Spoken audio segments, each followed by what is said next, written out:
Leader TV जे programme interview में आवां जो मेज़बान डॉक्टर अयूब शेख है मूंसां गॾु आहे हिकिड़ो रिसर्चर ऐं घणनि रुखनि घणनि सब्जेक्ट्स ते मुख़्तलिफ़ कम कंदड़ असांजो दोस्त ऐं प्रोफेसर कराची यूनिवर्सिटी में पढ़ाईंदड़ डॉक्टर गफ़ूर मेमण साहब।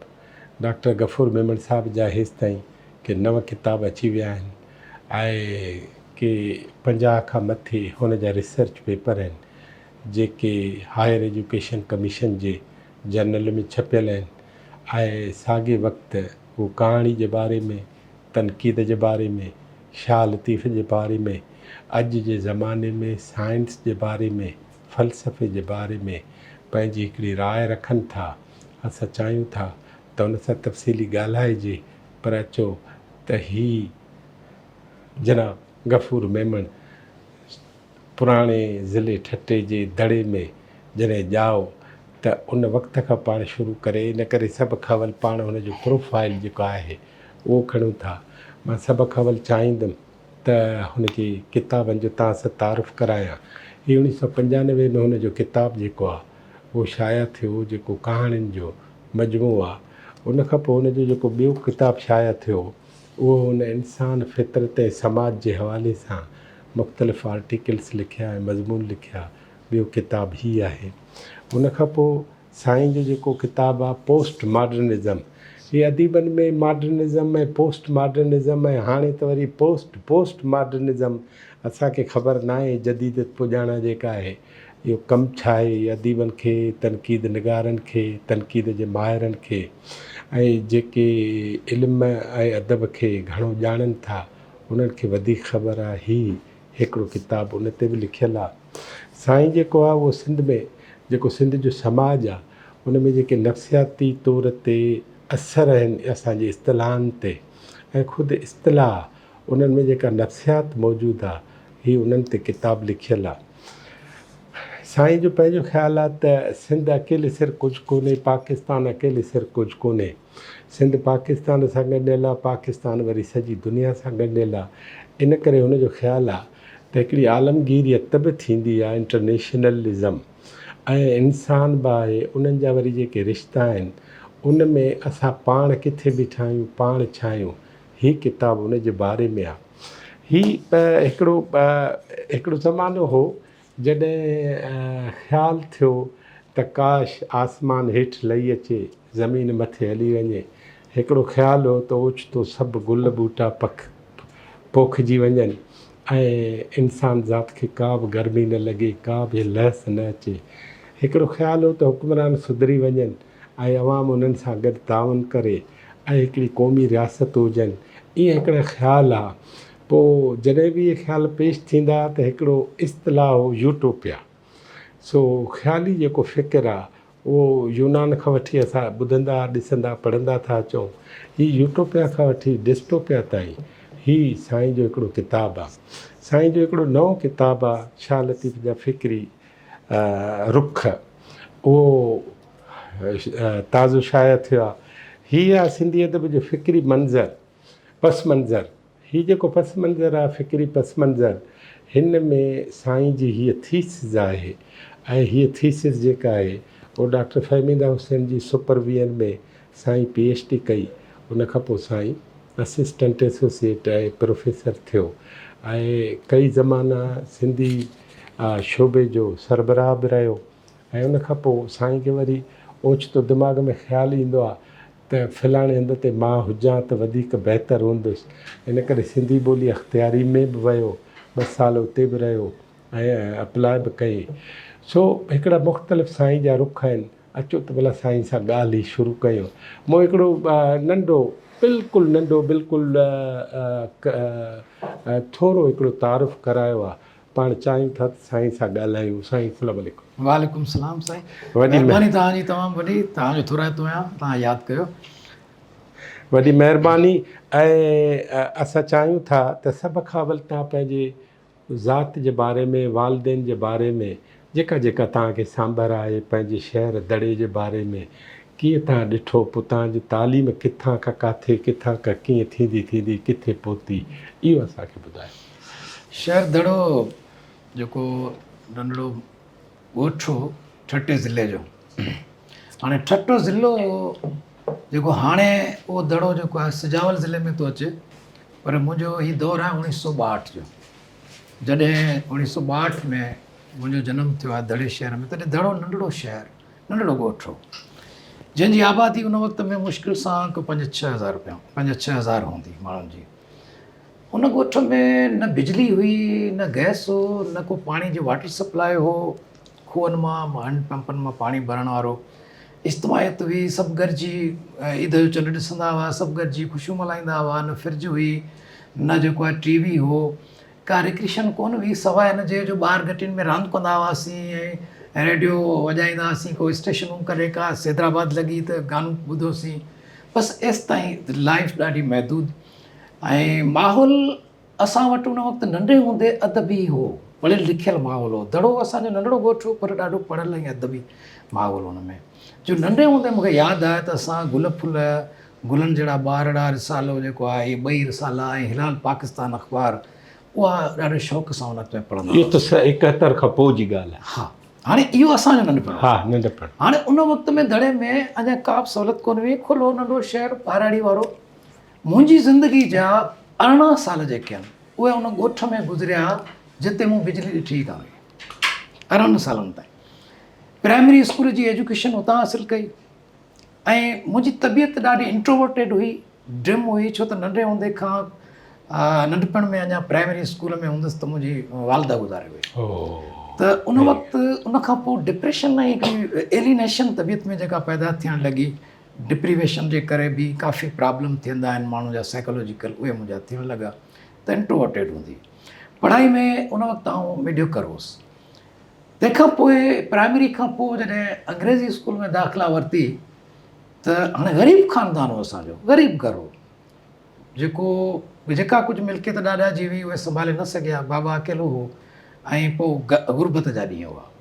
मूंखे यादि आहे त स्कूल में ₹3.5 मंथली फीस हुई, जेका दाख़िला वठण खां पोइ मूंखे जॾहिं मास्तर चयो त बाबा फीस खणी अचु, तॾहिं आउं अची घरु वेही रहियुसि ऐं पोइ 2 महीना स्कूल ई न वियसि। इहो त भई हाणे फीस कान्हे आई ऐं न को बाबा वटि आहे पैसा हूंदा जेको न को ॾींदो।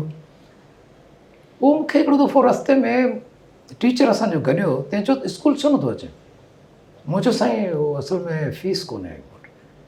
चई बाबा फीस बुटे साहिबु आयो आहे, तंहिं माफ़ु करे छॾी आहे। अच्छा। हा, हाणे बुटे साहिब जे करे फीस माफ़ु थी वई आहे, त हाणे तोखां फीस न वठंदासीं, हाणे तूं अचु स्कूल। बसि उन खां पोइ वरी स्कूल में पढ़णु शुरू कयो। अहिड़े तरीक़े सां मूं मैट्रिक उतां पास कई। मैट्रिक पास कयमि, तंहिंखां पोइ मुंहिंजो भाउ वॾो कुझु एतिरो थियो जो हुन का नौकिरी वग़ैरह कई त मूंखे हुन सपोर्ट कई ऐं कॉलेज जी एजुकेशन ताईं उते आउं पढ़ियोसि। कॉलेज खां पोइ कॉलेज माना ठाठो न सिजावल, सिजावल में कॉलेज अची सिजावल वियो। में कॉलेज हो, इंटरमीडिएट कॉलेज।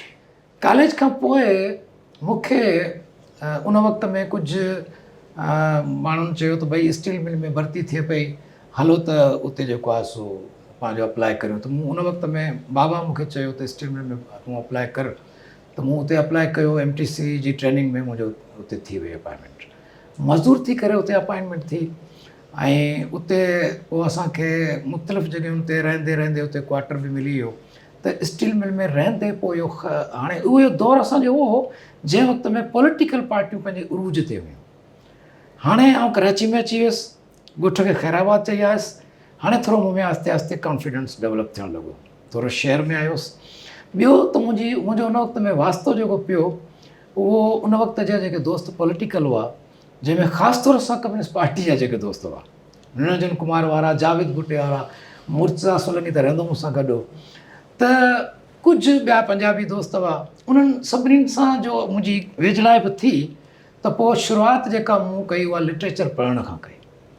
ऐं मुंहिंजो इहा सही ॻाल्हि आहे त मूं पहिरीं शुरूआति उर्दू लिटरेचर खां कई, उर्दू किताबनि ते तमामु घणो पढ़ाई ऐं पोइ असां पढ़ंदा वियासीं, पोइ सिंधी लिटरेचर। त उन वक़्तु मुंहिंजी वाबस्तगी पोइ थी वई कम्युनिस्ट पार्टी सां। हाणे इहो दौरु उरूज जो असांजो हुआसीं, मज़दूर खाईंदा हुआसीं, कमाईंदा हुआसीं, किताब वठंदा हुआसीं, बसि किताबनि जो रातियुनि जूं कचहरियूं, दोस्त अचणु, इहो कल्चर हूंदो हो। ॾाढो डिवोटेड कल्चर हो जंहिंमें कमिटेड हूंदा हुआसीं, हवाली न हूंदा हुआसीं, पेर उघाड़ा हुजनि पर ॼाण हुजे, इहो हो कल्चर असांजो। हाणे उन कल्चर खां पोइ हिकिड़ो दौरु अहिड़ो आयो जॾहिं इहो दौरु ख़तमु थी वियो, कम्युनिस्ट पार्टियूं टुटी वियूं। 88 जो दौरु हुजे, 87 88, त कम्युनिस्ट पार्टियुनि जो असां वटि ज़वाल अची वियो, ग्रुप ठही विया। त हिकिड़ी वरी आहिस्ते आहिस्ते हिकिड़ी वरी अकेलाई थी वई, दोस्त विछड़ी विया, के केॾां के केॾां। त वरी जेका अकेलाई पैदा थी उन में आउं डिप्रेशन जो शिकार थी वियुसि ऐं ख़ौफ़नाक डिप्रेशन थियणु लॻो मूंखे। अकेलाई, वेगाणप, ज़ाया थियणु, ईअं लॻो त ज़िंदगी जो को पर्पज़ न रहियो आहे। उन वक़्तु मूंखे दोस्त कुझु मिलिया जिन गॾिजी इहो सोचियो, मूं मतिलबु पाण दोस्त ॻोल्हणु शुरू कया, उन मां हथोराणियूं हणी निकिरण जी कोशिशि कई त मूंखे डिप्रेशन मां निकिरणो आहे, फाइट करणी आहे। त पोइ उन वक़्तु कुझु दोस्तनि जे ज़रिए मूं कराची यूनिवर्सिटी में अप्लाई कयो ऐं हिते अची मूं पढ़ाई पंहिंजी शुरू कई। सेल्फ सफिशिएंट पंहिंजो पाण खे पढ़ायो, पंहिंजो पाण पढ़ायो, पंहिंजो घर खे हलायो ऐं अहिड़े तरीक़े सां जेको आहे सो मूं कराची यूनिवर्सिटी मां 92 में MA सिंधी में गोल्ड मेडलिस्ट आया हुआ। मूं पहिरीं फर्स्ट पोजीशन हासिलु कई ऐं उन खां पोइ वरी मूंखे शौक़ु थियो फ़िलासफ़ी में MA करण जो, त वरी कराची यूनिवर्सिटी में मूं फ़लसफ़े में बि प्राइवेट MA करे वरिती ऐं उन खां पोइ जेको आहे मूं PhD में रजिस्ट्रेशन कराई। 5 सालनि में तक़रीबन 95 में रजिस्ट्रेशन कराई, 2001 ताईं मूंखे डिग्री मिली वई हुई। ऐं उन खां पोइ छा थियो जो मूं स्टीमर खे ख़ैराबाद करे छॾियो, छो त उते हालतूं ख़राबु थी रहियूं हुयूं। मां सम्झी वियुसि त हाणे हिते रहणु सही न आहे ऐं मुंहिंजी PhD थी वई हुई। त मूंखे ऑफर थी उते शाह लतीफ़ चेयर में रिसर्च ऑफिसर तौर सां, तव्हां उते रिसर्च ऑफिसर तौर सां मूं जॉइन कयो ऐं पोइ इतां सफ़र मुंहिंजो जेको आहे सो नओं शुरू थियो। पर इन विच में हिकिड़ो जेको ॿियो ॾाढो अहम वाक़ियो थियो आहे उहो इहो थियो आहे त जॾहिं डिप्रेशन में हुउसि त साइकेट्रिस्ट हिकिड़ी लेडी हूंदी हुई जंहिं मूंखे डॉक्टर फिज़ा नालो हुउसि, पर ॾाढी सुठी राह ॾेखारण वारी। उन मूंखे चयो त तूं पंहिंजी लाइफ जो पर्पज़ विञाए वेठो आहीं, तूं पंहिंजी लाइफ जो पर्पज़ ॻोल्ह, पंहिंजी ज़िंदगी जो जोर ॻोल्ह त तोखे हीउ करिणो आहे। जॾहिं इहो तूं ॻोल्हण में कामयाबु थी वेंदे त पोइ तूं पंहिंजी ज़िंदगी जे हिन डिप्रेशन मां निकिरंदे। उन दौरान मूं वटि स्किल हिकिड़ो इहो हो त मूंखे पढ़ाई मुंहिंजी तमामु घणी थियल हुई, तमामु घणा किताब पढ़ियल हुआ, त मूं लिखणु शुरू कयो ऐं पहिरीं मूं कहाणियूं लिखणु शुरू कयूं ऐं अदबी संगत जो बुनियादु असां विधो हुते गुलशन हदीद में। साईं आबिद मज़र साहिबु हो, राज शहर हो, असां सभु गॾिजी हुते अदबी संगत जो बुनियादु विधोसीं ऐं कहाणी जॾहिं मूं पेश कई ऐं कहाणियूं जॾहिं लिखणु शुरू कयूं त मूंखे लॻो त मुंहिंजी ज़िंदगी जी कहाणी पाणे हाणे आहिस्ते आहिस्ते सुधरे पई ऐं उन डिप्रेशन मां निकिरां पियो। तंहिंखां पोइ मूं राइटिंग ॿियूं बि मज़मून, कालम ऐं पोइ अवामी आवाज़ में कालम, जागो में कालम ऐं मुख़्तलिफ़ रिसालनि में लिखणु, साञाए रिसाले में हर दफ़े मज़मून।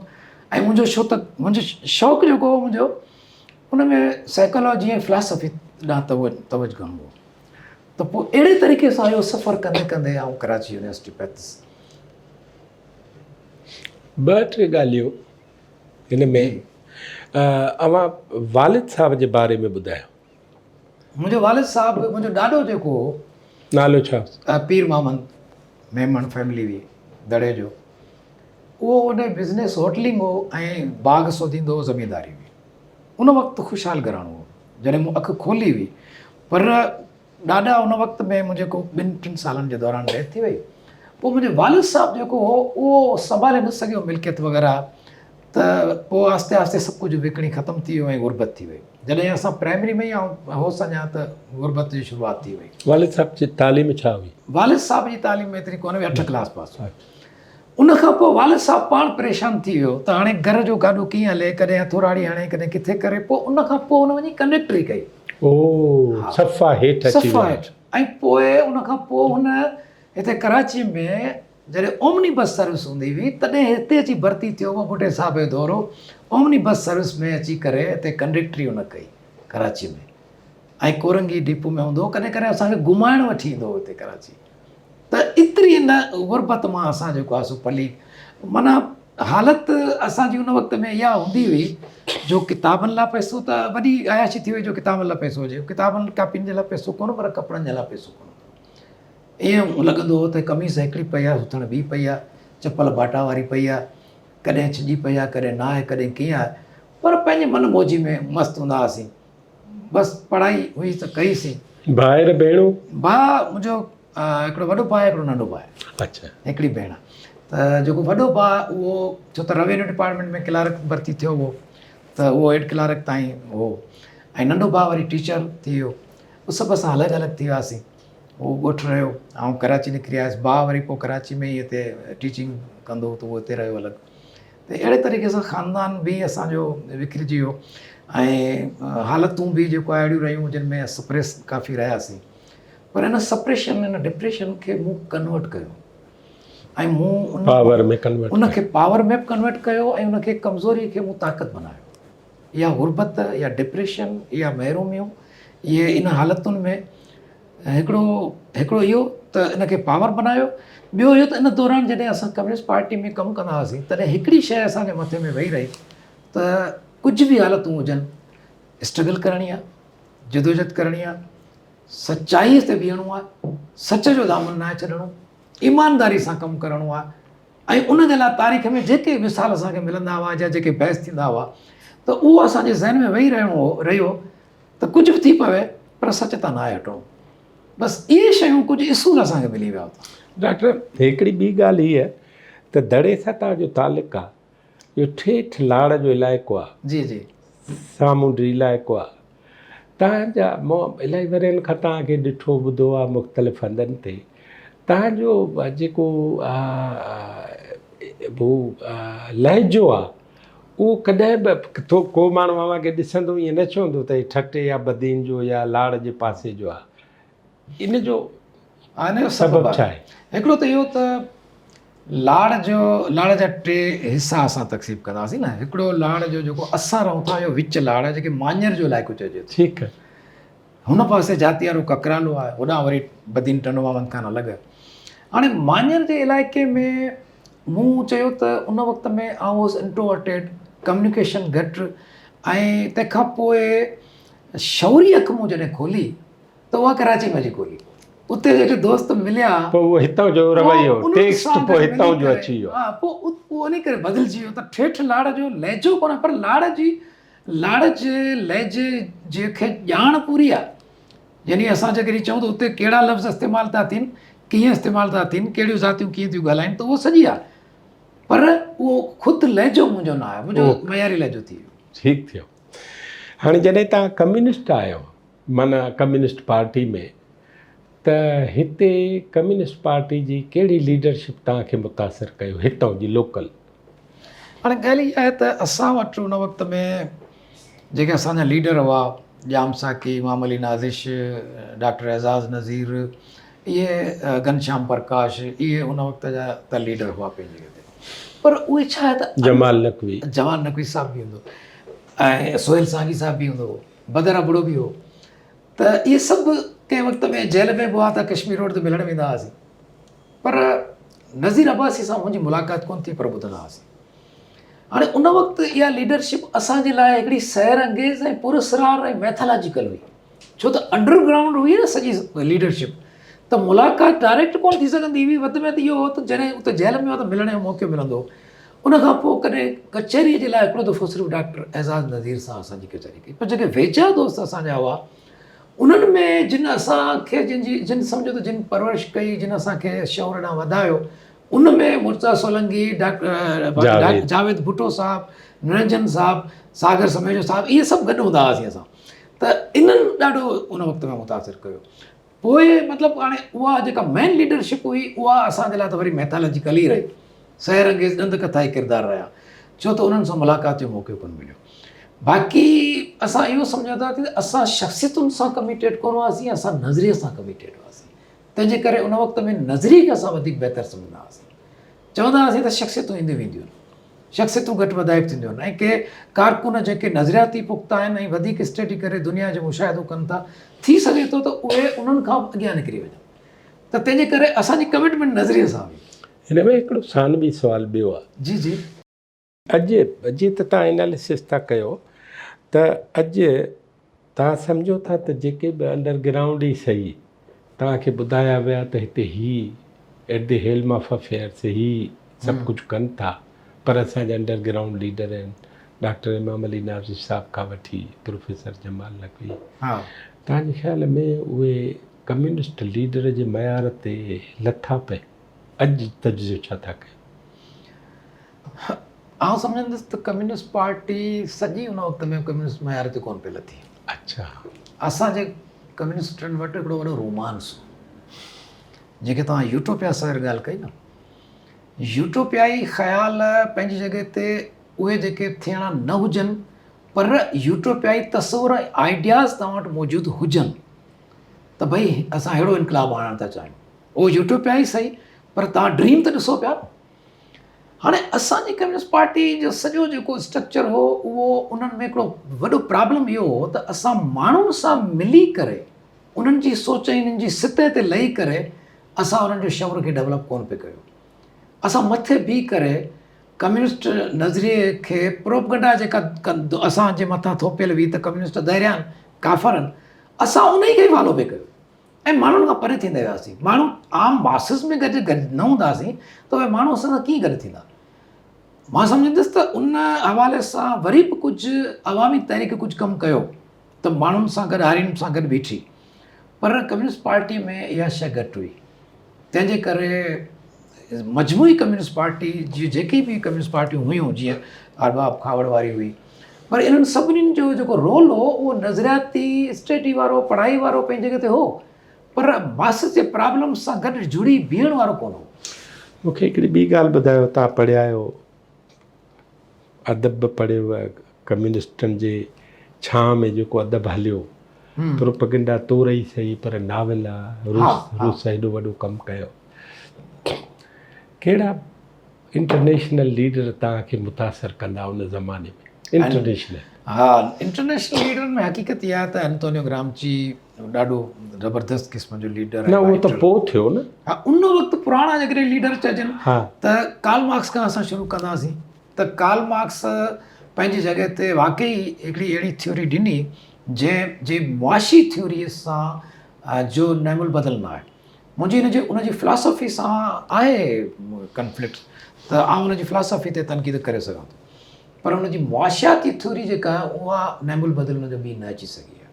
साइंटिफिक कम्युनिज़म जो उनजो जेको थ्योरी, उनजा 3 पार्ट हुआ त साइंटिफिक कम्युनिज़म जी जेका उन थ्योरी ॾिनी हुई उहा एग्ज़ैक्टली हिन वक़्तु ग्लोबलाइज़ेशन जी थ्योरी आहे, पर उहा हुई प्रोलेटारिया तबिके जी ऐं हीअ आहे कमर्शियल सरमाएदार जी, पर ग्लोबलाइज़ेशन उहा ई आहे।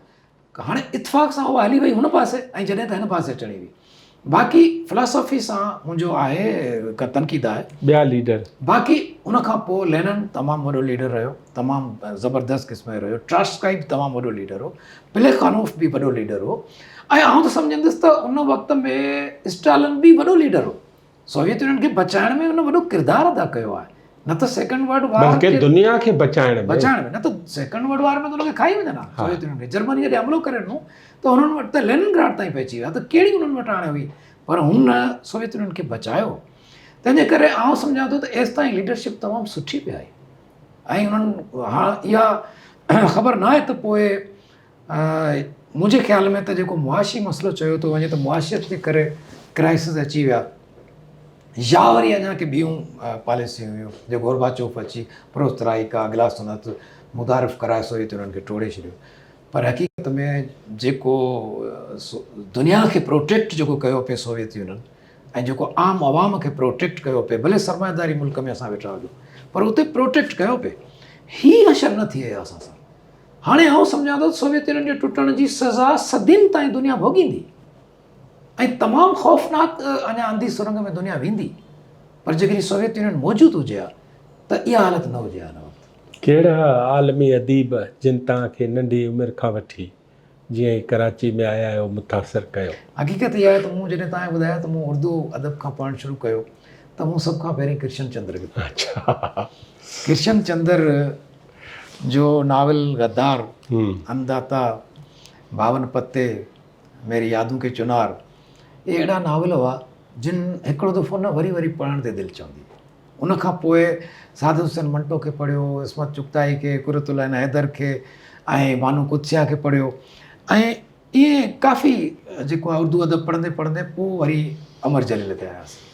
अमर जलील जी कहाणी जॾहिं मेहदी मुंहिंजो पुटु मूं पढ़ी हुई त उहो कहाणी असांखे छिरकाए छॾियो। असांजे ग्रुप में मूंखे यादि आहे त असां राति ॾींहुं हुन ते ॻाल्हाईंदा हुआसीं। उनखां पोइ जमाल हिकिड़ो तमामु सुठो कहाणीकार हो जंहिं तमामु मुतासिर कयो, असां वटि रशीद भट्टी तमामु शाहकार क़िस्म जो कहाणीकार हो, कालम नगार हो। ऐं तंहिंखां पोइ आलमी अदब जो कॾहिं असां ॾिसंदासीं त आलमी अदब में चीखोफ तमामु बहितरीनु राइटर रहियो, तमामु सुठो रहियो, पर गोर्की जो बि पंहिंजो मिसाल हो। दोस्तोयेव्स्की आहे, सेत्रोस्की आहे, जंहिंजो हाउ द स्टील वाज टेम्पर्ड जो नावल आयो, तॾहिं असां लाइन लॻाए वरितो स्टैंडर्ड ऑफ एप्लीकेशन, तमामु शाहकार नावल।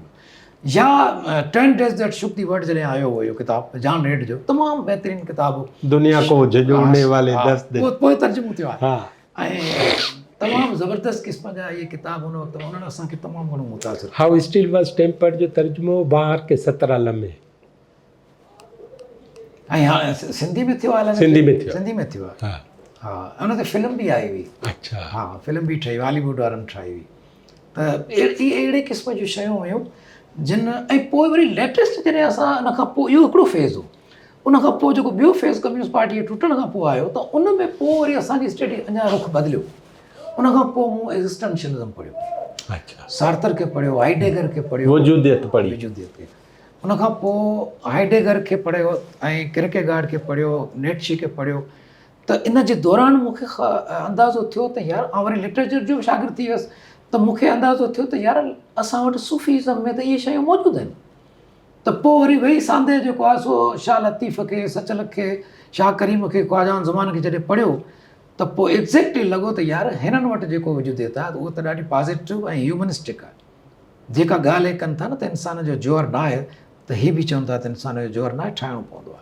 ऐं एग्ज़ैक्टली उहे शेर मूं ॻोल्हे कढिया शाह लतीफ़ जा, जेके उहे ई उन्हनि जी फिलासफ़ी खां वधीक पावरफुल हुआ। ऐं उन खां पोइ वरी फ्राइड खे पढ़ियो, साइकोलॉजी जा तमामु घणो शौक़ु थियो, फ्राइड जा किताब पढ़णु शुरू कया। इंटरप्रिटेशन ऑफ ड्रीम पढ़ण खां पोइ, ऑन सेक्सुअलिटी, कलेक्टेड पेपर, वरी डॉक्टर जुंग खे पढ़ियो, एडलर फ्राइड खे पढ़ियो।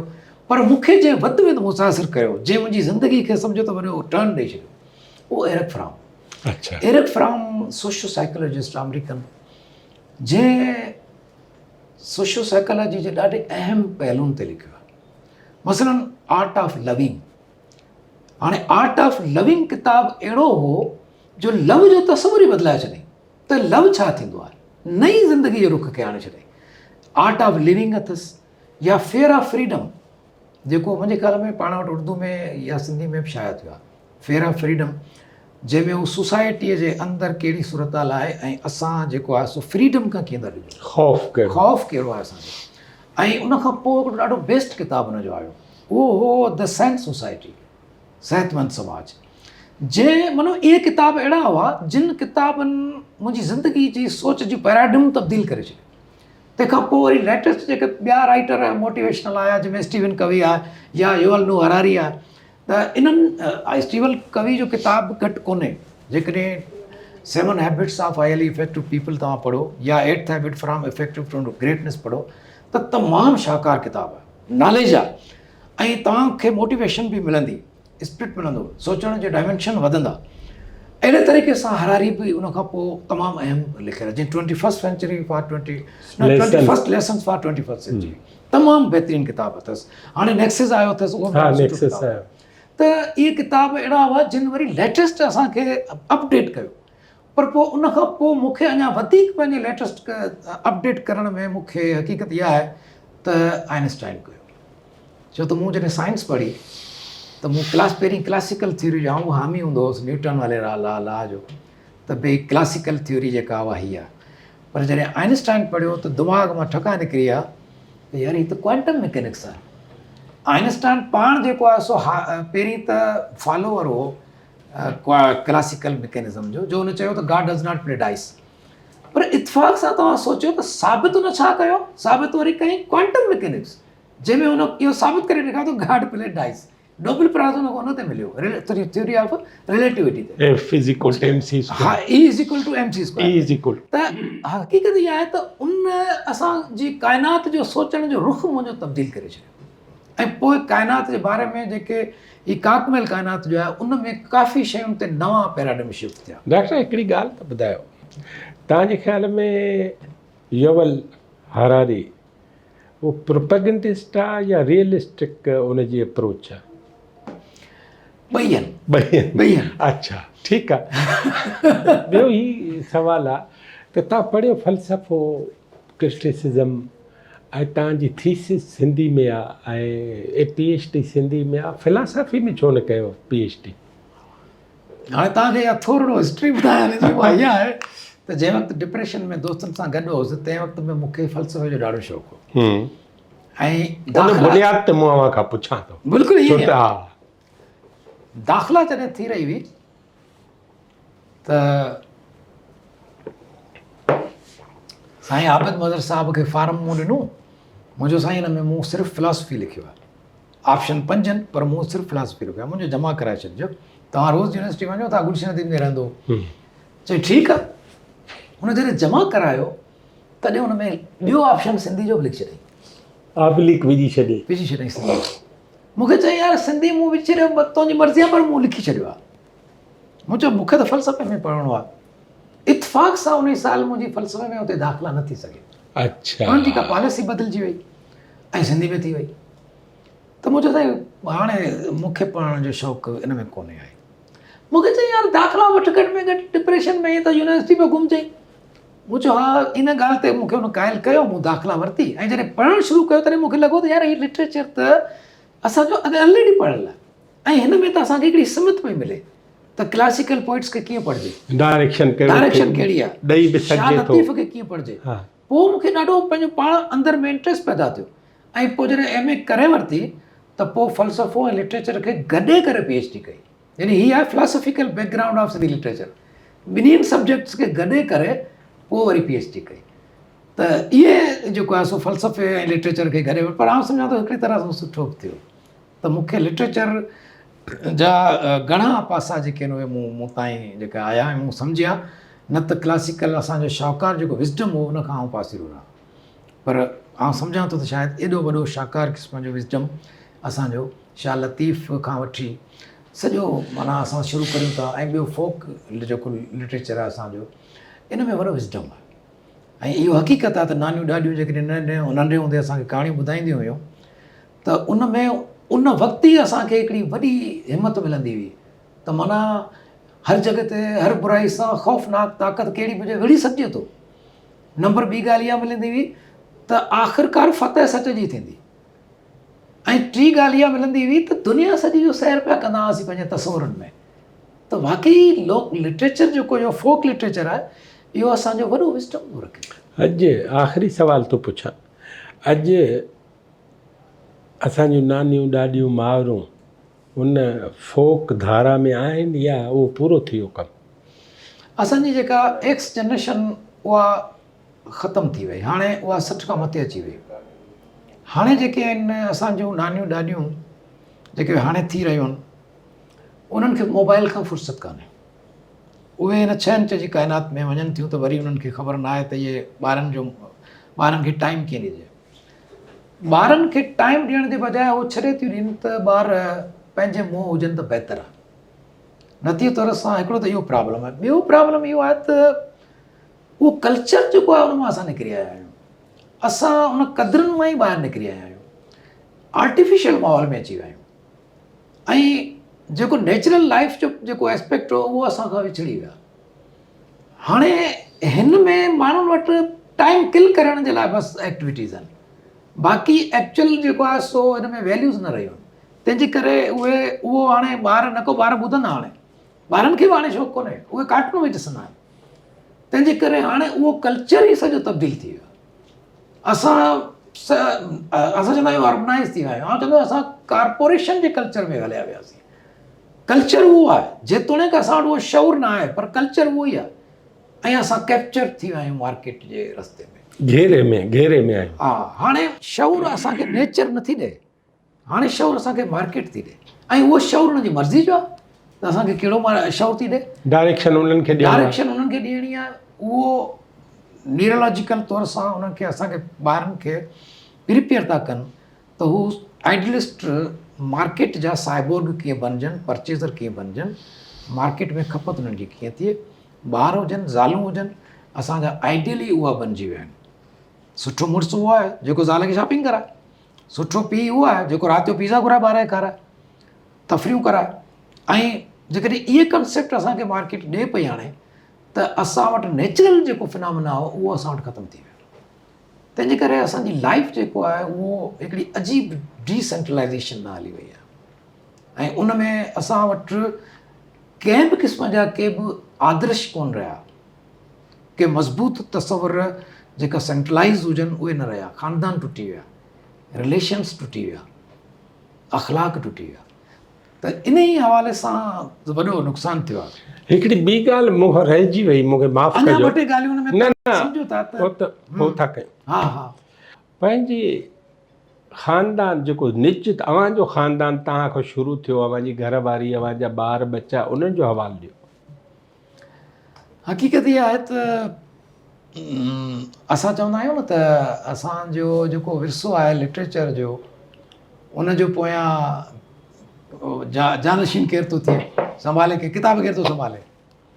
हक़ीक़त में आउं हुन में नाकाम वियो आहियां। अच्छा, न न जानशीनी खे छॾियो, हा अव्हांजी घरवारी आहे? हा आहे। हा, उहा छा आहे, केरु आहे? तारुफ़ हाउस वाइफ। हाउस वाइफ आहे? जी जी। छा पढ़ियल आहे? बसि उहा एतिरो पढ़ियल न आहे। अव्हांजी तरक़ी में हुनजो हथु केतिरो आहे? तरक़ी में हथु ईअं ई आहे त बसि उहा गॾु गॾु या हिकिड़ो मूंखे शेर यादि ईंदो आहे त फ़नकार न थी मेरे फ़न की शरीक थी, मेरे रूह के सफ़र में वो बदन की शरीक थी। अच्छा, अव्हांखे औलाद आहे? हा औलाद। उहा छा आहे? ॿार आहिनि, 3 पुट आहिनि, 2 नियाणियूं आहिनि। ॿिन्ही नियाणियुनि जी शादी थी चुकी आहे ऐं पुटु जेको वॾो आहे उहो उन MSc एनवायरमेंट साइंस में कई आहे, लेबॉर्ट्री में मेडिकल में कमु कंदो आहे। ऐं जेको ॿियो पुटु आहे उहो वकालत जे लास्ट ईयर में आहे, वकील थियणु पियो चाहे। ऐं नंढो जेको आहे उहो पढ़े पियो, कुझु मैट्रिक अञा हाणे न आहे। उनखे तव्हां वारी ॻाल्हि का सम्झ में न आई?